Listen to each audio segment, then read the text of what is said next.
In Iraq, American troops find themselves entrenched in a crucial confrontation. Miles and some of his comrades take refuge in a dilapidated structure as they continue to unleash gunfire upon their adversaries. Tragically, their captain is struck in the neck and swiftly loses blood, dying in Miles' embrace. Out of nowhere, an explosion rattles the entire edifice, illuminating the area with a brilliant flash before Miles ventures out to re-engage. As he sprints up a slope, a bullet finds its mark in his abdomen, sending him crashing to the ground. Miles gazes upward and witnesses two missile-like objects streaking past, trailed by an unusual craft that suddenly beams its light in his direction, forcing him to scream before he loses consciousness. After an indeterminate period, Miles regains consciousness, racked with pain in a peculiar chamber. The space has neither windows nor doors, with gray panels blanketing every inch from corner to corner. Determined, Miles manages to stand and inspect the wall closely, but his injury is profusely bleeding, causing him to collapse again. He cries out for aid with no response, so he utilizes his emergency supplies to cleanse and bandage the wound. Next, he attempts to use his radio, but it won't cooperate. Looking up, he spots the word "abandon" inscribed on the wall, a word that wasn't there previously. He calls out for assistance again, this time fumbling with the few Arabic phrases he knows, but to no avail. Upon looking again,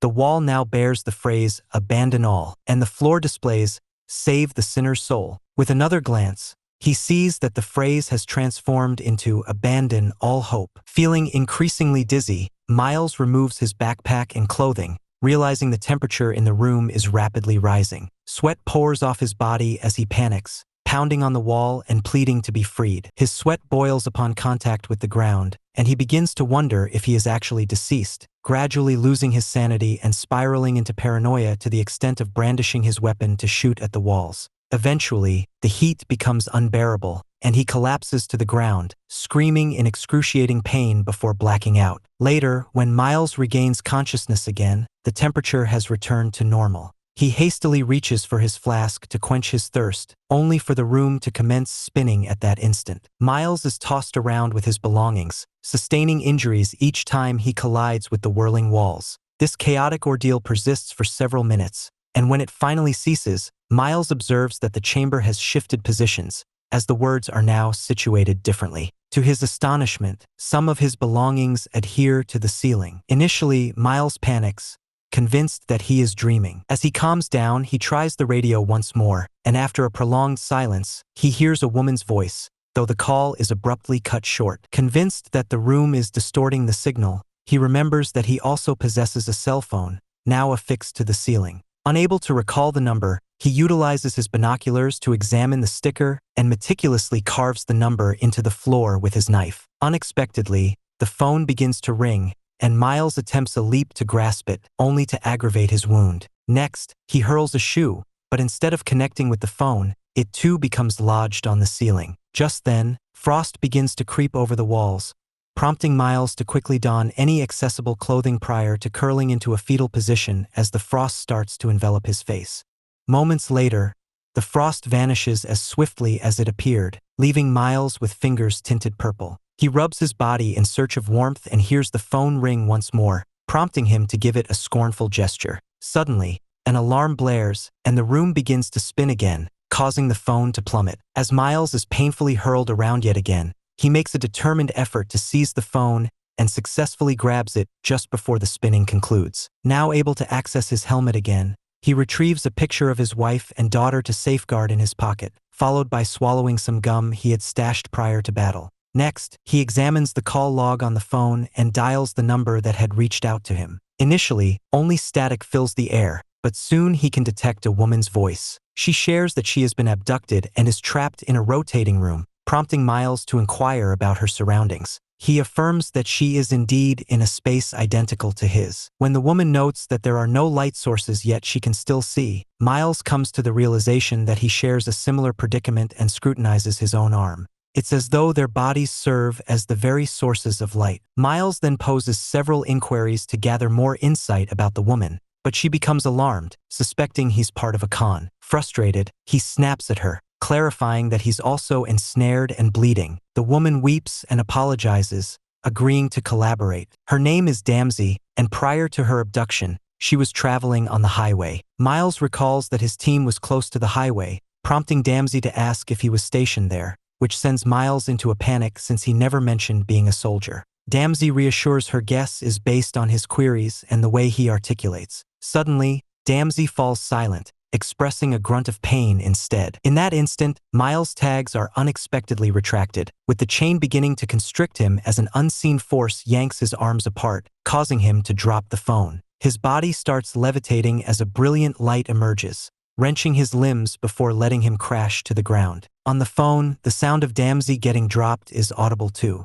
Miles then hears a strange sound and alerts Damsey that the room is about to shift again. However, rather than spinning, this time the walls begin to close in. In a panic, Miles attempts to push against a wall, only to stumble and lose consciousness. When he regains his senses, he finds the room has shrunk. He experiences a panic attack as Damsey calls out again, informing him that her space has diminished as well. Realizing what's unfolding for him, she gently speaks to him, helping him to calm down. Then Damsey starts swearing as she works on popping her shoulder back into place. Miles observes inscriptions on the walls in languages unfamiliar to him, to which Damsey confirms they are present in her space too. She explains that no one grabbed her while she was on the highway, mentioning a site in Massachusetts. This realization strikes Miles as illogical because their communication seems impossible.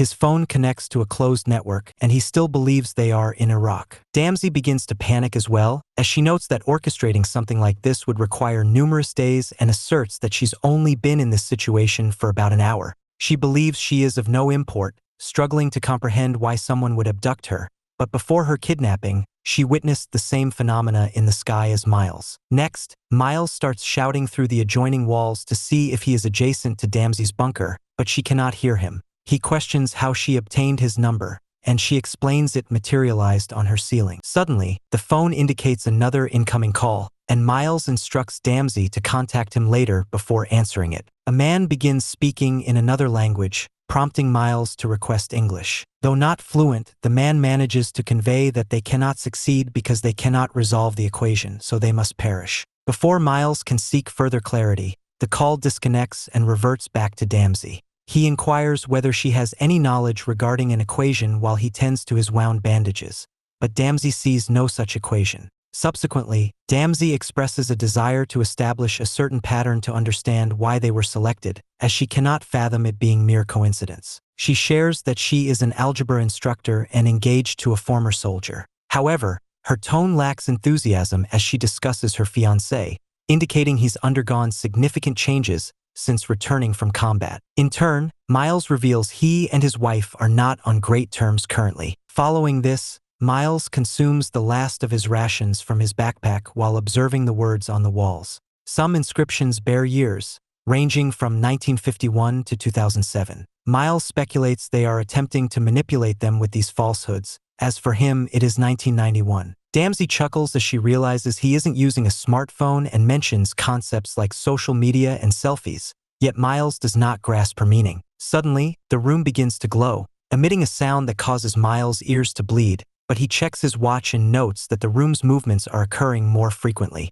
He scribbles the times on his arm before clutching his head, screaming in excruciating pain, and then loses consciousness. Moments later, he wakes up trembling, struggling to breathe, unable to answer the ringing phone. The word answer appears on the wall, prompting him to muster the effort to take the call. He tells Damsey that there isn't enough air and finally realizes the room is even smaller now. The same fate befell Damsey, who reveals her hypothesis. She believes she, Miles, and others occupy the same space simultaneously, albeit in various years. She requests he sketch something on the wall, leading Miles to mark an X, encircled by a doodle made by Damsey. In her time, it's the year 2020. She discusses the fourth dimension and mentions her exceptional prowess in mathematics, encouraging Miles to admit he has always excelled in math as well, yet he was never inclined towards academia. Worn out, Miles collapses to the floor, suggesting these entities might be testing their physical forms given the peculiar alterations to the room.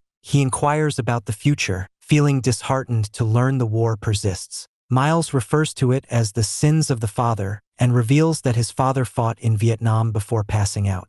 Damsey calls out to him, and he awakens instantly, stating she requires him. At that instant, Miles notices his Arabic dictionary has fallen from his bag, and some symbols correspond with those on the wall. He begins to translate the message and writes it on the floor for Damsy's view, resulting in an equation. Damsy identifies it as the creation of a renowned mathematician who delved into higher dimensions but never completed it. It becomes apparent another captive must be a mathematician who left it as a clue, leading Miles and Damsy to the realization that the kidnapped individuals are all somehow linked to mathematics. Suddenly, someone starts to scrawl over both the Arabic equation and its translation to obscure them, prompting Miles to hastily inscribe his recollections on his arm. Damsy then confesses she works as an educator yet actually holds an advanced degree in mathematics. Her fiancé secured her teaching position as he disapproves when she talks smart. Damsy questions Miles if the war has changed him and caused him to harm someone he holds dear,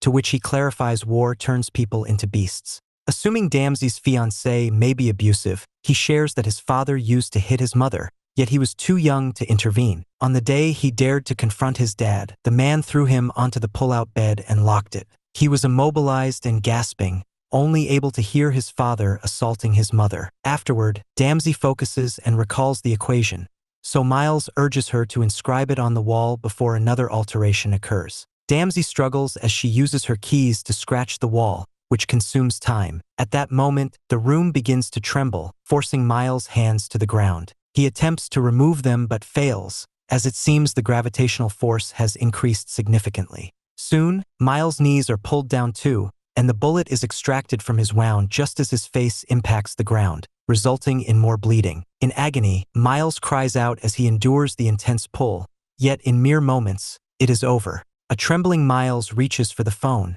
cursing upon noticing the cracked screen. Then the alarm sounds, and the room starts to spin again. Due to the reduced size, Miles can leap from wall to wall instead of being hurled around. The spinning is brief this time, and the light extinguishes for several seconds. Upon regaining visibility, he realizes the room is even smaller. As he shakes and reminds himself to maintain composure, Miles attempts to use the phone. Initially, nothing transpires, and he's ready to abandon hope, but eventually, Damsy answers. Sadly, she is interrupted by a call from the foreign man, who asserts they cannot see or perceive. He keeps insisting they must fail sacrifice, and Miles is baffled by what he means, leading him to end the call. Now, he can converse with Damsy again, although he must first wait for the static to cease. Damsy reveals she has fractured her arm, is depleting her battery, and indicates that death appears to be their only option. Miles realizes she has been collaborating with the foreign man all along,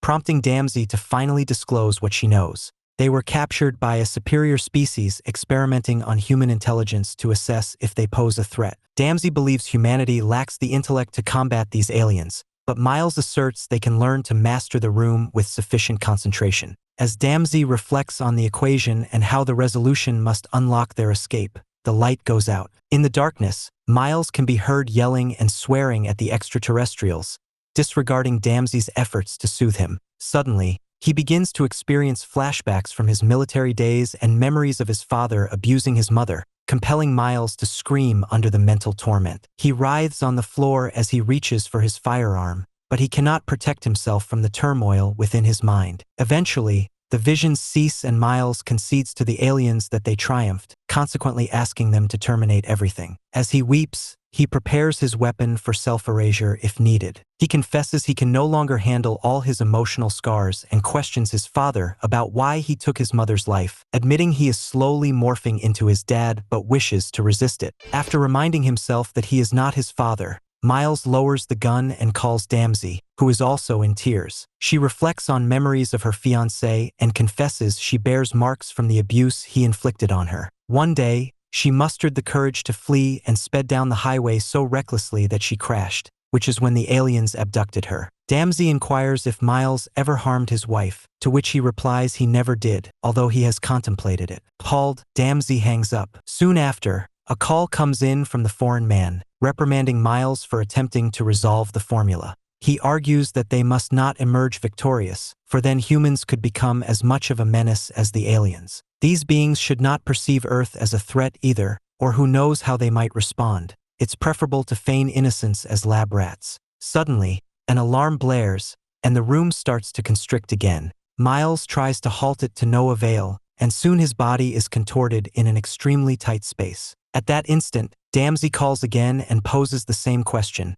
prompting Miles to swear that he has never struck his family. He acknowledges his urges but wrestled against them to avoid following in his father's footsteps. Miles believes he is unwell and thinks that is why Damsey should be the one to resolve the equation. She is the better individual deserving of escape. He expresses remorse for his actions and for Damsey's suffering, and she forgives him. Miles requests her to find his family and tell them he loves them, stating they deserve better. Now Damsey finds the resolve to complete the equation, utilizing the intervals between the room's movements as hints. The conclusion is 1, so Damsey attempts to focus her energy to manipulate the room and rotate it once, but nothing transpires. She ponders and realizes that one person cannot pose a threat. The answer signifies mankind united. The aliens seek to determine if humans can set aside their conflicts and collaborate. Miles concentrates and begins to push the room as well to assist Damsey, and the pair scream in unison until the room suddenly erupts into a radiant light.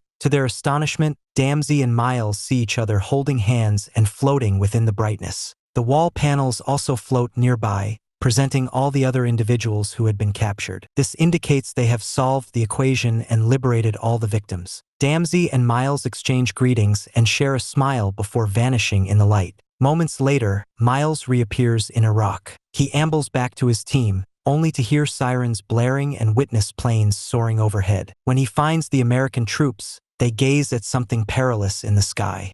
Thanks for watching and don't forget to subscribe.